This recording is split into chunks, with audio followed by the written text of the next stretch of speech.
Morning. Thank you for letting me tune in. Thank you for letting me tune in. This is the owner of all cubby holes, all glove compartments, all trunks, all anything that has an opening, all back doors, closets, garages.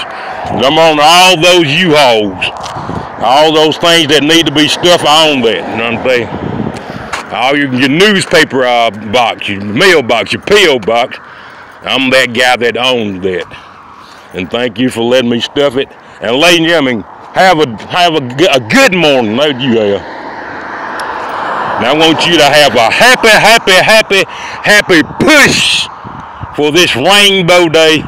The rain and the sun out at the same time, and President Day. Be happy as you want to be. A happy Molly Day to you. And Molly was a damn good man. He was that rainbow from side to side and pushed that thing to the other side. Molly was a damn good man. So, ladies and gentlemen, a lot of time I tell you, it's just like the Crimson Tide, ladies. I'll never forget it, ladies. They had the drive-by media. They were saying 18's a loser, 18's crazy. He's 97. He's DOA. He's dead on arrival and stuff like that. And ladies and gentlemen, when I start winning that game, ladies and gentlemen, them same drive-by people, lady, they went somewhere and parked it. So you know what? They thought they was gonna win. They thought they was gonna have the victory. You know what I'm saying? And when they vote on how they feel. You know what I'm saying? And you know what? They was gonna say I was crazy anyway. You know what I'm saying? Eventually, they was gonna say it anyway. They were gonna say, we don't want you at our football party. We don't want you drinking beer with us. We don't want you eating hot wings with us. We don't want you to celebrate any of our victory with us. You know what I'm saying? And that's how they really felt about it. And that's why they lost. You know what I mean? And that's just something they have to push through their Molly. They have to push it through their Molly door. You know what I mean? They have to get it together. And sometimes that rainbow is stiff as it want to be. And sometimes it is, ladies.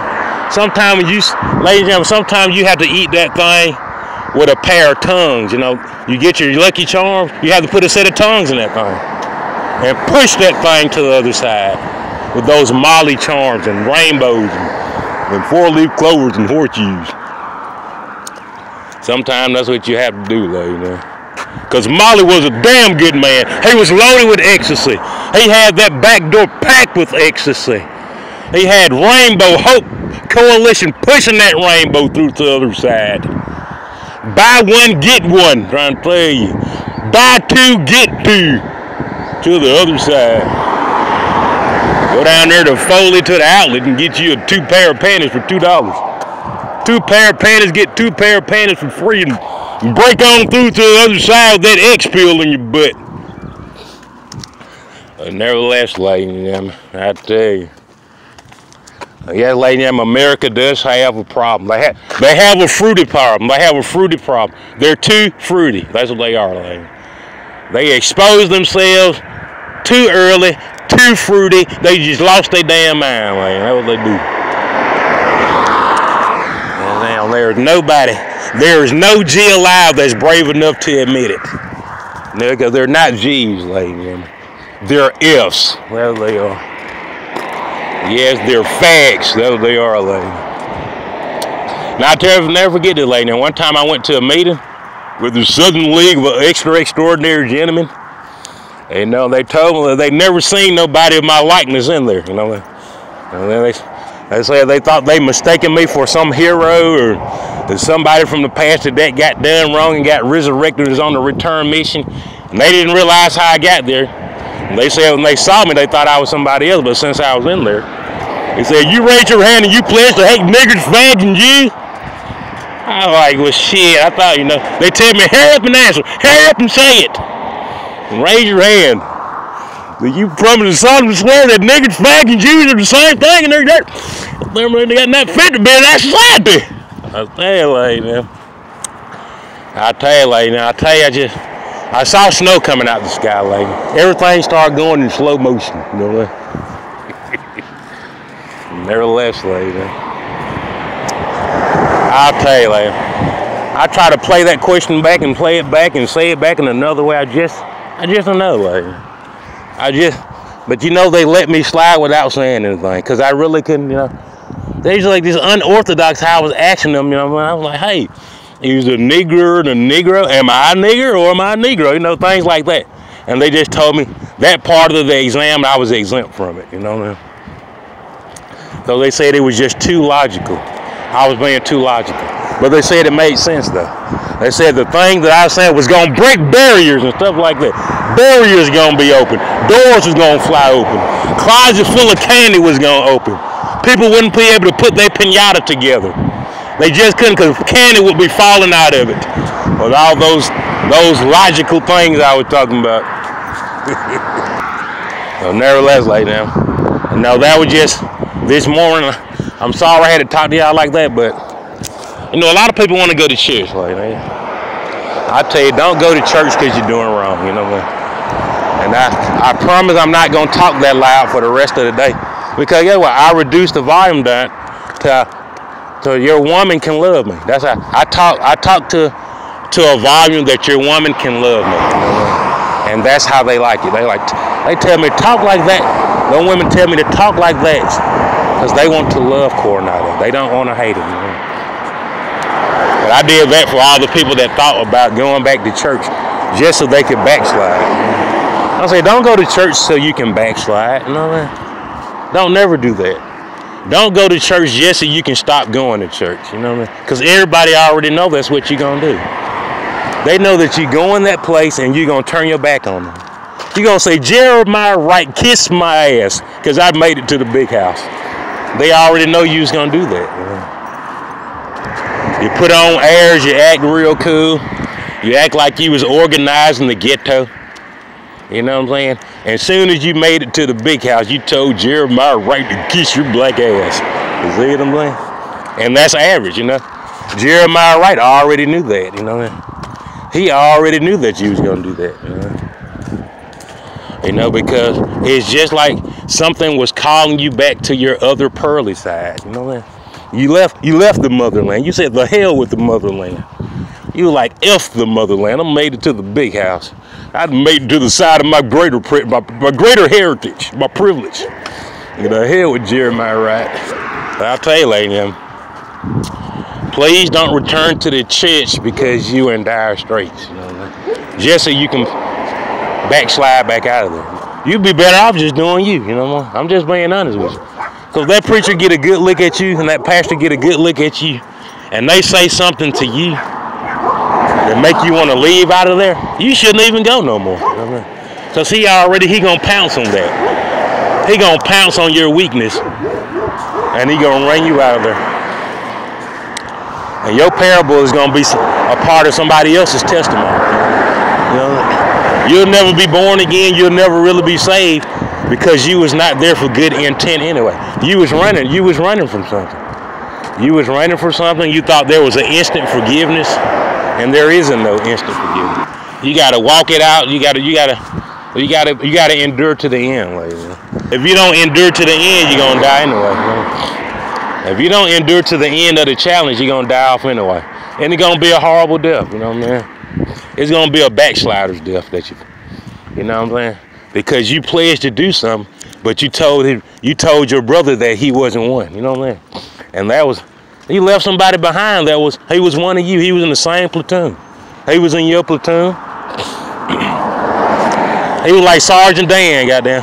Instead of you picking Sergeant Dan up and saving him, you spit on him and kicked him in the face and told him he was less of a member of the service than you were. You know, and that's the part of the movie people didn't see. You know, the alter ego. They didn't get to see that part. But instead of him picking Sergeant Dan up, he went and got a Dodge Ram that didn't have the tag Igors on it, and kicked his brother in the face and tried to kill him. You know, hit him with blunt force trauma, pistol whip him. You know what I'm saying? Stuff like that. That's the part of it that you didn't see. You know. But nevertheless, you know how people are. White people always try to make a happy ending to stuff. They never show you what really happened. You know? Because you always have that white lady, she wants everybody to be friends, you know what I'm saying? You know what I'm saying? You know what I'm saying? She wants everybody to be friends, you know what I'm saying? But she'll never, ever be friends with Huma Abedin or Anthony Weiner again. You know what I'm saying? She ain't gonna forgive Anthony Weiner. She not gonna forgive Monica Lewinsky, but she wants you to get along with everybody else that you can't get along with. You see what I'm saying? And that's why they told you the story, to make you smile and say it was a good Tom Hanks movie. You know what I'm saying? And you know that Tom Hanks was a fag just moments before that. You know what I'm saying? He was a straight up Philadelphia faggot. You know what I'm saying? Yes, he was. He was a Philadelphia faggot, had cream cheese all up his butt. You know what I'm saying? Probably was riding in a white whip too. You know what I'm saying? Oh, it's bad. You get that cream cheese in your butt, you can't really, can't explain it. Like, damn, you didn't get wipe your butt? What's going on? You know, it's just like very uncomfortable. You know, I'm just telling you. I don't know how it is, but I was just saying, if I was to describe it, I'd say, damn, man, you got to catch and you get along. You know what I mean? You just can't get right. You know what I mean? You wanted to turn left, but you went right. Your office is on 231. You went down there to the Blunt Cultural Long Neck Zebra Museum. I'm like, damn, man. I mean, like, man, I tell you. It's sad when, Dr. Seuss wants to tell your story, you know what I'm saying? That's how white people have it figured out. They say they're going to let a professional tell it and not that nigga, you know what I mean? That's just how they have it figured out, like, And that professional, he's screwing around on his wife. He have a boyfriend and a girlfriend. He got outside children. He's sponsoring a back page whore, you know what I'm saying? But they said he's a suitable guy to tell the story, but he's not, you know what I mean? So that's why all I can tell you, ladies and gentlemen, join your secret society. That's your only way really to stay alive in this place, you know what I mean? You have to join a secret society that's way more awesome than theirs is. That's the only way you can beat these folks. They see a nigger that got good ideas, they're gonna let somebody else tell the story. You better believe it. I found a nigger that got good ideas, you know what I mean? And somebody else gonna be telling that nigga story. You better believe that. You gotta go get you a headhunter right now. You have to go get you a society and join that society that take heads off, literally. I ain't talking about no get out the truck. I'm talking about decapitate. Because after a couple of those, you'll get the point on it. And the first time, you still think you got some goddamn umph and stuff. You still think you got juice. You see about 4 of them that happen, you're gonna start getting it together. You're gonna start getting your stuff together after that. Especially when you can feel it, you know what I mean? You know what I'm saying? You can feel it just as good as they felt it.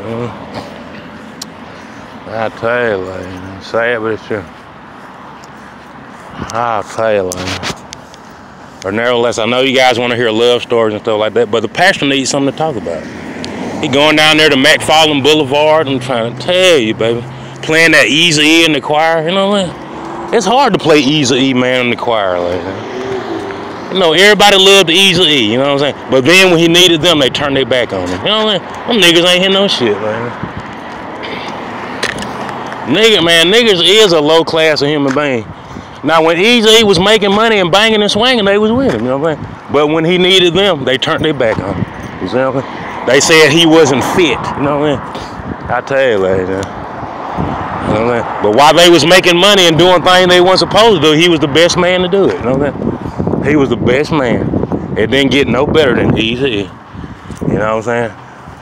But then when he got when they say he was making a little too money and he was friends with Jerry, then they put stuff in his food, you know what I mean? Niggers and crackers did that, you know, and Chinese folks, you know. That's why they had those LA riots for real, you know what I mean?